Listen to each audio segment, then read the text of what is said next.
Salut Booktube! Aujourd'hui, dans cette nouvelle et tant attendue édition de Parlons peu, parlons trop, je vous parle d'un sujet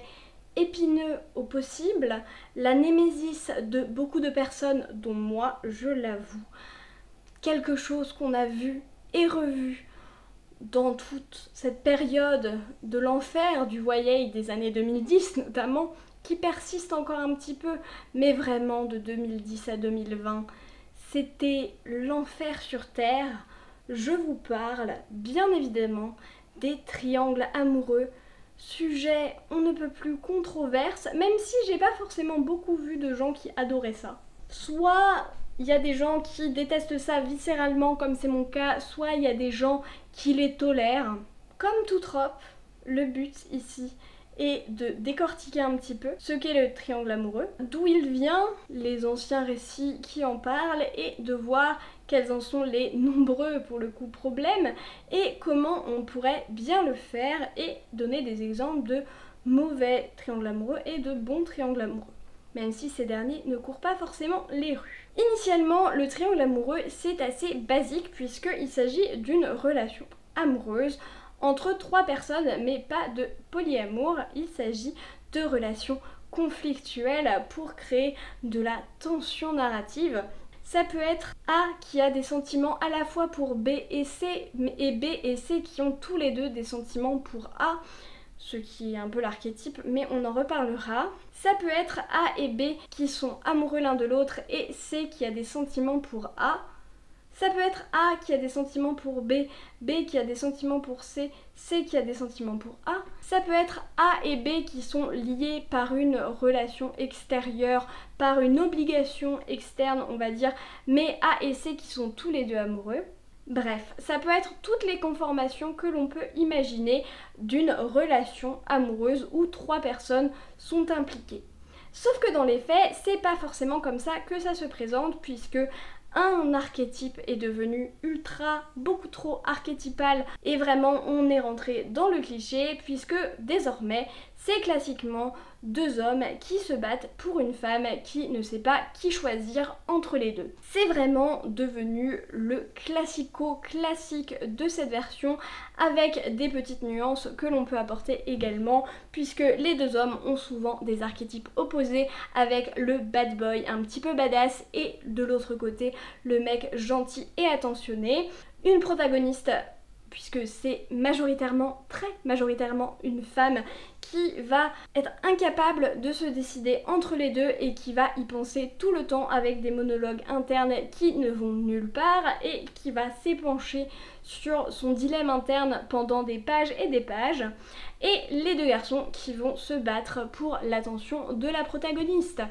Nous avons ici le parfait cocktail pour représenter la totalité des années 2010 à 2015, si je suis plus sympa, et qui est absolument insupportable, qu'on a heureusement un petit peu arrêté depuis, quelque chose que je déteste puisque ça a été beaucoup trop fait. Mais finalement, le triangle amoureux, ce n'est pas que ça, et c'est beaucoup plus ancien. On a l'impression que c'est le YA qui a relancé cette mouvance, mais qui date de l'Antiquité, puisque même dans la mythologie grecque, on est assez garni en triangle amoureux puisqu'il y en a pléthore, mais on peut par exemple parler d'Aphrodite qui est mariée à Héphaïstos, mais qui a également une affaire récurrente avec Arès. On peut également parler de Shakespeare dans Un songe d'une nuit d'été, ou de Gatsby le Magnifique de F. Scott Fitzgerald, ou Notre-Dame de Paris de Victor Hugo. Bref, dans des classico-classiques et très renommés, on a déjà des triangles amoureux qui sont très connus et qui ne sont pas décriés pour autant.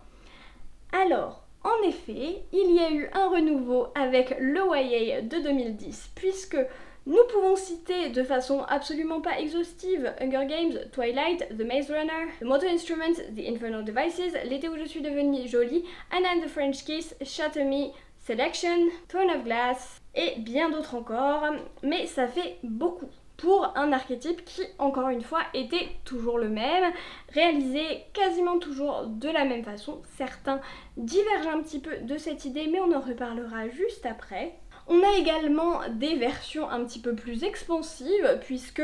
Notamment Percy Jackson est réputé pour avoir son dodécaèdre amoureux, qui est une version complexe du triangle amoureux, vous vous accorderez. Et donc avec sa répétition de cet archétype absolument fait de façon similaire à chaque fois, c'est devenu un véritable cliché utilisé à outrance pour augmenter l'attention, et aussi dans l'ensemble où la plupart des young adultes publiaient un côté romance qui était quasiment obligatoire. C'était très compliqué, et ça l'est encore, d'être publié en young adulte sans avoir un côté romance, et ça permettait de faire du conflit assez facile finalement, et donc d'avoir une romance qui devenait plus angsty, plus source de conflit, donc qui pouvait faire plus avancer le plot et qui pouvait donner plus de rythme. C'est une façon extrêmement simple de faire du conflit, vous rajoutez une troisième personne qui vient foutre la merde, et ça aide tout de suite à faire des relations compliquées. Après, on peut quand même mentionner quelques petites subtilités dans les triangles amoureux, puisqu'il y a ces triangles amoureux là que je vais appeler les vrais triangles amoureux, et il y a aussi ce que je appelle les faux triangles amoureux. C'est notamment le cas du dodécaèdre Percy Jacksonien, puisque dans Percy Jackson, la romance principale est entre Percy et Annabeth, et ils s'aiment tous les deux, et en fait c'est qu'on a d'autres personnages qui vont aimer les protagonistes par exemple, mais ce n'est jamais une question de savoir est-ce que les protagonistes vont les aimer en retour. En fait ça va juste être de l'amour de la part de certaines personnes, mais qui ne va pas être réciproque. Donc en fait il n'y a aucun questionnement sur quel va être le couple final, puisque tout le monde sait que Percy va finir avec Annabeth dès le début, et c'est une romance que je trouve extrêmement bien faite, et finalement, à part en faisant mes recherches, je n'ai jamais trouvé ça trop comme un triangle ou dodécaèdre amoureux, et vraiment c'est plus une question d'amour incompris en fait. Dans les autres types de triangles amoureux, j'en ai parlé juste avant, c'est notamment quand il y a une obligation sociale, notamment un mariage arrangé par exemple entre deux protagonistes qui se retrouvent donc liés par la force, mais que le protagoniste va aimer une autre personne, donc A et B qui sont en mariage arrangé, mais A et C qui s'aiment et c'est réciproque. Pareil, il n'y a aucune question de dilemme dans les sentiments, c'est plutôt un dilemme social et un dilemme sociétal. Par exemple, je vais prendre exemple, même si le côté amour est assez débattu, mais on peut prendre l'exemple de Titanic, un archétype pur de ça. Pour la suite, je vais me concentrer purement sur le vrai triangle amoureux, celui que nous détestons tous et toutes, ou du moins en majorité. Je suis désolée, je ne suis absolument pas partiale dans cette vidéo. On va voir en quoi ce trope peut être problématique. Je ferai quand même une partie positive, parce que, comme tout, même si on n'aime pas quelque chose, il y a toujours des points positifs et des côtés intéressants à développer, et si c'est un trope, c'est puisqu'il y a une raison et que c'est quelque chose qui fonctionne, sinon on ne le ferait pas depuis l'Antiquité. Bref, d'abord, en quoi est-ce que cette trope c'est nul? Objectivité, tout ça, tout ça. Le fait que ce soit très centré sur la jeune femme qui n'arrive pas à se décider entre les deux garçons qui sont tous les deux attirés par son physique, etc. On a une base qui est très hétéronormative déjà, évidemment, qui est très sexiste et basée sur tous les clichés de genre qu'on peut imaginer, et ça se retrouve dans énormément de livres. Peu importe si la protagoniste est censée être badass ou pas, on a toujours ces clichés de genre sexistes, etc. qui existent et qu'on peut retrouver, et c'est un petit peu énervant. Ensuite, on a évidemment ce côté jalousie, rivalité entre les deux protagonistes masculins,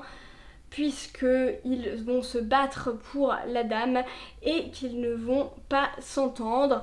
Voilà, ça c'est archi revu, parfois c'est un petit peu twisté, on le reverra dans les points positifs. Et cette rivalité est quand même assez agaçante quand on la lit, avec en plus une protagoniste qui est assez agaçante, qui va être menée au mensonge, souvent à la tromperie, puisque souvent il y a une forme d'engagement tacite, ou alors des bisous avec un des messieurs et d'autres bisous avec l'autre des messieurs. Voilà, ça a quand même une relation un peu problématique et assez toxique, puisque ce n'est pas forcément une façon saine de faire naître une relation. Donc c'est un petit peu embêtant comme façon d'amener la relation, on va dire, et ça fait pas forcément des relations très saines à la base. Souvent aussi on va avoir des personnages qui vont être utilisés uniquement dans ce but, en fait ça va être l'archétype de l'homme du triangle amoureux par exemple dans Hunger Games, je trouve que Gale a peu de relief, il est là juste pour faire un autre romantic interest à Katniss et vraiment c'est un petit peu chiant, on va pas se mentir, et vraiment ils sont basés uniquement sur ça. Pour faire des personnages d'un triangle amoureux intéressant, il faut qu'ils aient chacun du relief, chacun leur raison indépendante d'être amoureux des autres en tout cas, et c'est ça qui est important également. Et comme je l'ai dit auparavant, ça fait en fait une façon de faire du conflit très facile, donc c'est hyper simple quand on manque de relief, de substance et de conflit dans notre histoire de rajouter une personne qui va être l'archétype de la personne du triangle amoureux pour faire du relief, pour faire quelque chose de plus, et donc c'est très facile de faire ça et donc certains ou certaines autoristes ne s'en gênent pas. C'est souvent aussi très difficile de faire un happy end puisque dans un triangle amoureux, hormis une certaine conformation qu'on va voir plus tard, c'est très difficile de satisfaire tout le monde dans l'histoire puisque que ce soit les lectrices qui vont avoir team machin ou team machin, pour un exemple parlant dont je tairai le nom mais je pense que c'est évident pour tout le monde. Donc ça va être très difficile de contenter tout le monde puisque peu importe avec qui la dame finit, une partie de la fandom va être déçue, et c'est également compliqué pour le protagoniste masculin qui va se retrouver lésé. Et une façon classique de faire des happy end pour ces personnages là, c'est de les faire tomber amoureux d'une autre personne, mais je trouve que c'est un petit peu difficile de croire que quelqu'un qui est amoureux, soi-disant pendant des pages et des pages et des pages, de la protagoniste puisse tomber amoureux d'un coup de quelqu'un d'autre, hormis l'exemple que je ne nommerai encore une fois pas, où c'est expliqué, c'est pas moins cringe, mais c'est expliqué. Et après, une autre façon de faire, c'est de forcer le spectateur à détester, entre guillemets, ou à donner une raison très cartésienne sur pourquoi un des protagonistes masculins ne peut pas finir avec la personne, et c'est notamment le cas dans Hunger Games. Si vous savez la raison pour laquelle Katniss finit avec qui elle finit, je vais essayer de pas spoiler même si c'est assez vieux, vous savez que c'est une vraie bonne raison et qui est certes un plot device pour expliquer la résolution du triangle amoureux, mais qui est assez horrible pour que finalement tout le monde comprenne la décision finale de la protagoniste. Et donc, basé sur tout ça, on peut se demander qu'est-ce qui nous énerve. Je n'ai pas la science infuse universelle, je peux parler avant tout de ce qui moi m'énerve, et c'est notamment l'indécision de la protagoniste, où franchement c'est un petit peu agaçant de l'avoir tergiversé pendant des pages et des pages alors qu'il se passe des trucs énormes dans le monde. Voilà, on a un peu l'impression qu'on passe du temps à pas grand chose quoi. C'est ça qui me dérange un petit peu, et je sais que ça dérange aussi beaucoup d'autres personnes. Et du coup on peut se demander la question, est-ce qu'il y a des triangles amoureux qui sont bien faits ou intéressants, et comment ce serait possible de bien les faire ou de renouveler cette trope qui est un petit peu trop archétypale, on peut s'accorder là-dessus. Ce qui est intéressant dans un triangle amoureux, c'est que souvent on va avoir un intérêt romantique qui est primaire, donc c'est-à-dire que la protagoniste typiquement était souvent déjà amoureuse de cette personne, ou qu'il y avait déjà une relation un petit peu ambiguë entre les deux, et que le deuxième monsieur arrive par la suite et que des sentiments vont naître entre les deux. C'est typiquement le cas dans Twilight, dans Hunger Games, etc. dans beaucoup d'exemples. Et du coup ça peut souvent témoigner aussi de qui la protagoniste était avant et qui elle va ou veut devenir ou qui elle ne veut pas devenir. Et donc il y a tout ce côté évolution de la protagoniste qui va aussi faire qu'elle va s'entendre plus ou moins avec l'un des deux, avec son évolution aussi. C'est très bien exploité dans To All the Boys I've Loved Before également, que j'ai trouvé très intéressant sur ce côté-là, même si le reste était trop cucul-à-praline pour moi. Ça peut être intéressant et c'est assez peu exploité finalement dans beaucoup de livres, et je trouve ça dommage. Quelque chose aussi qui est assez intéressant à faire, c'est quand on enlève totalement le côté rivalité entre les deux hommes et qu'on met un amour en fait profond entre les deux hommes, pas forcément romantique, mais peut-être un amour typiquement fraternel ou une amitié très très forte entre les deux protagonistes masculins, qui fait que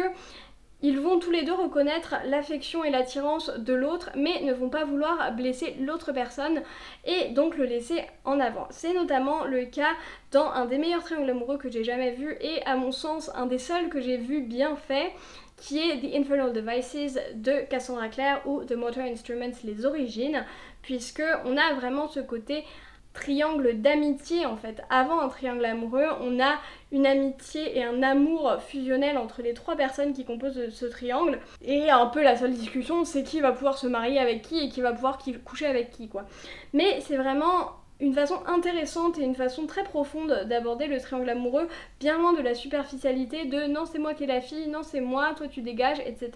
Quelque chose qui est appréciable aussi, c'est quand on a moins ce dilemme interne constant de la protagoniste et que sa vie ne tourne pas autour de ces deux mecs pour lesquels elle se bat.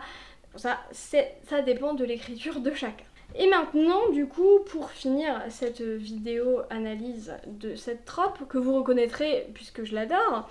on peut savoir comment renouveler et comment bien faire cette trope. Donc déjà, une possibilité, ce serait de casser l'archétype très archétypal dont j'ai parlé avant, et notamment de casser le côté une femme pour deux hommes. On pourrait faire entre trois femmes ou trois hommes, ou alors une femme bisexuelle avec une relation avec un homme et une femme à la fois, entre guillemets, et ce serait hyper intéressant de faire ça, ce serait vraiment différent, ça apporterait aussi des questionnements différents, ça apporterait des façons de réfléchir différentes aussi, ce serait beaucoup moins hétéronormé. Essayez si possible de faire avec moins de clichés sexistes, ce serait appréciable aussi. Une autre façon de faire, et qui a l'avantage de faire un happy end très facile, c'est de faire du polyamour, ce qui serait très intéressant. Je ne l'ai vu fait qu'une seule fois, encore dans un roman de Cassandra Clare, je dirais pas forcément lequel parce que ça spoil un peu la résolution du truc, mais Cassandra Clare a fait un triangle amoureux qui se finit justement par une relation polyamoureuse et je trouve que c'est hyper intéressant comme façon de faire, je trouve que c'est très bien et en effet tout le monde est content à la fin. Une autre façon de faire aussi, c'est de montrer que en fait toute cette rivalité entre les deux est ancrée dans qui le ou la protagoniste était avant et de trouver finalement une autre personne qui correspond mieux à ses attentes. Pourquoi pas, ça peut être intéressant aussi, même si du coup on a tout le côté négatif au début du triangle amoureux, mais on a juste la résolution qui change. C'est souvent le problème pour renouveler le genre, en fait on doit un petit peu prendre les codes du début et juste changer la résolution, mais ça fait qu'au début ça reste un petit peu pénible à supporter si on a du mal avec ce trope. J'avoue que j'ai pas trop d'autres idées pour renouveler ce trope, puisque il me paraît assez obtus, il est assez difficile à renouveler finalement. Dites-moi si vous avez d'autres idées pour le renouveler éventuellement, si vous avez d'autres façons qui seraient imaginables pour vous de le renouveler. Dites-moi aussi si vous avez été vexé personnellement par cette vidéo et que vous adorez les triangles amoureux, ou au contraire si comme moi vous n'aimez pas du tout ça. Je tiens à dire que de toute façon je suis pas très romance, donc les triangles amoureux c'est attendu que ça ne me plaise pas. Sauf pour The Infernal Devices. J'ai beaucoup aimé faire cette vidéo parce que j'aime bien bitcher et même sur les tropes que je déteste, tout en reconnaissant certaines forces de la trope, puisque c'est un schéma narratif utilisé depuis la nuit des temps et que comme tout schéma narratif, il y a une raison pour laquelle il est utilisé et ça peut fonctionner très bien, mais parfois peut-être un petit peu plus en sous-texte et en background et pas en histoire principale ou deuxième intrigue principale. J'espère que cette vidéo vous aura plu et en attendant, on arrête tous de procrastiner, on va prendre un livre et moi je vous dis à la prochaine.